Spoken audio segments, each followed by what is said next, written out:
नमस्ते दोस्तों। आज की कहानी कफन पार्ट 2। बाजार में पहुंचकर घीसू बोला, लकड़ी तो उसे जलाने भर की मिल गई है, क्यों माधो? माधो बोला, हाँ, लकड़ी तो बहुत है, अब कफन चाहिए तो चलो कोई हल्का सा कफन ले ले। हाँ और क्या, लाश उठते उठते रात हो जाएगी, रात को कफन कौन देखता है?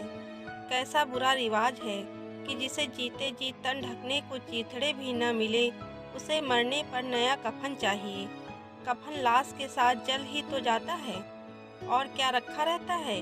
यही 5 रुपए पहले मिलते तो कुछ दवा दारू कर लेते। दोनों एक दूसरे के मन की बात ताड़ रहे थे। बाजार में इधर उधर घूमते रहे, कभी इस बजाज की दुकान पर गए, कभी उसकी दुकान पर। तरह तरह के कपड़े रेशमी और सूती देखे, मगर कुछ जचा नहीं। यहाँ तक कि शाम हो गई, तब दोनों न जाने किस दैवीय प्रेरणा से एक मधुशाला के सामने जा पहुँचे और जैसे ही किसी पूर्व निश्चित व्यवस्था से अंदर चले गए। वहाँ जरा देर तक दोनों असमंजस में खड़े रहे। फिर घीसू ने गद्दी के सामने जाकर कहा, साहू जी, एक बोतल हमें भी देना। उसके बाद कुछ चिखौना आया, तली हुई मछली आई और दोनों बरामदे में बैठकर शांतिपूर्वक पीने लगे। कई कुंजिया ताबड़तोड़ पीने के बाद दोनों सुरूर में आ गए। घीसू बोला, कफन लगाने से क्या मिलता है? आखिर जल ही तो जाता है, कुछ बहू के साथ तो न जाता। माधव आसमान की तरफ देखकर बोला, मानो देवताओं को अपनी निष्पापता का साक्षी बना रहा हो। दुनिया का दस्तूर है, नहीं लोग बाभनों को हजारों रुपए क्यों दे देते हैं?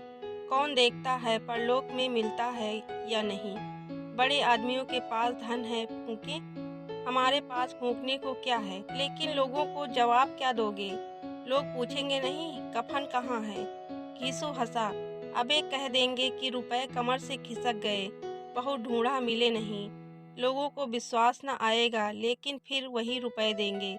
माधव भी हंसा इस अनपेक्षित सौभाग्य पर। बोला, बड़ी अच्छी थी बेचारी, मरी तो खूब खिला पिलाकर, आधी बोतल से ज्यादा उड़ गई।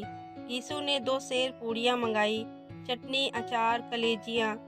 शराब खाने के सामने ही दुकान थी। माधव लपक कर 2 पत्तलों में सारे सामान ले आया। पूरा 1.5 रुपया खर्च हो गया, सिर्फ थोड़े से पैसे बच रहे। दोनों इस वक्त इस शान में बैठे पूरियां खा रहे थे जैसे जंगल में कोई शेर अपना शिकार उड़ा रहा हो। न जवाबदेही का खौफ था, न बदनामी का फिक्र। इन सब भावनाओं को उन्होंने बहुत पहले ही जीत लिया था।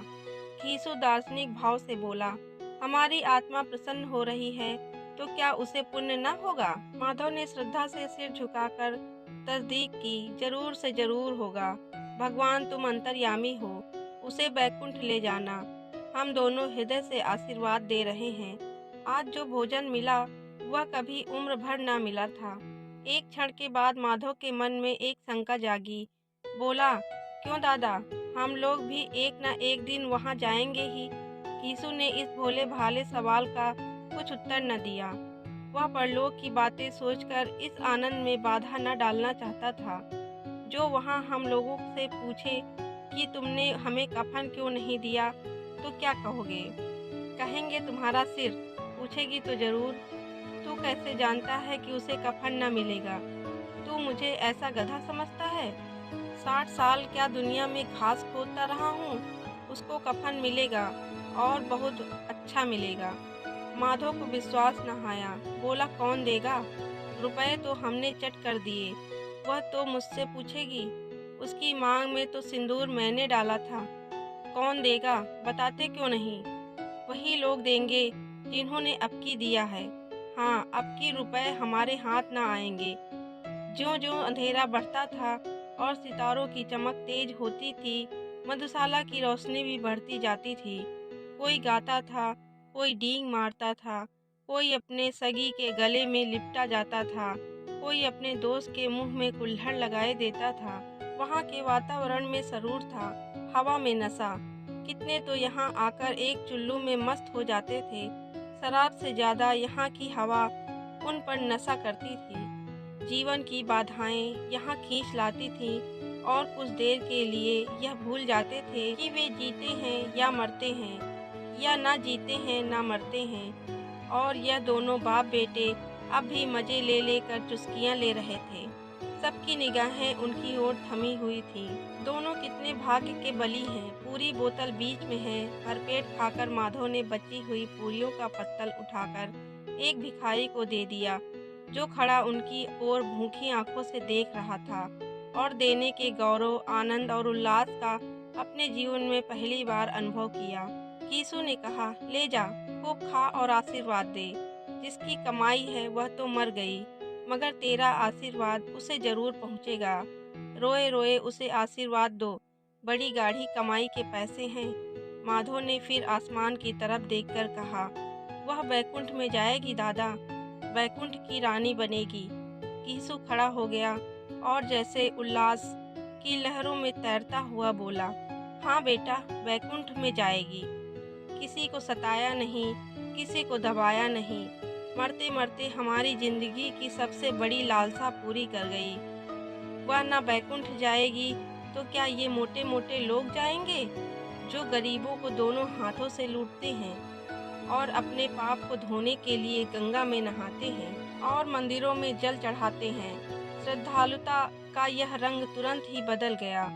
अस्थिरता नशे की खासियत है। दुख और निराशा का दौरा हुआ। माधव बोला, मगर दादा, बेचारी ने जिंदगी में बड़ा दुख भोगा, कितना दुख झेलकर मरी। वह आंखों पर हाथ रखकर रोने लगा, चीखें मार मार कर। घीसू ने समझाया, क्यों रोता है बेटा, खुश हो कि वह माया जाल से मुक्त हो गई, जंजाल से छूट गई। बड़ी भाग्यवान थी जो इतनी जल्द माया मोह के बंधन तोड़ दिए। और दोनों खड़े होकर गाने लगे, ठगनी क्यों नैना छमकावे, ठगनी। पियक्कड़ों की आंखें उनकी ओर लगी हुई थी और यह दोनों अपने दिल में मस्त गाए गए जाते थे। फिर दोनों नाचने लगे, उछले भी, कूदे भी, गिरे भी, मटके भी, भाव भी बताए, अभिनय भी किया और आखिर नशे में मदमस्त होकर वहीं गिर पड़े। कहानी यहीं समाप्त होती है। कहानी अच्छी लगी हो तो वीडियो को लाइक और शेयर करना ना भूलें। मिलते हैं एक नई कहानी के साथ। धन्यवाद।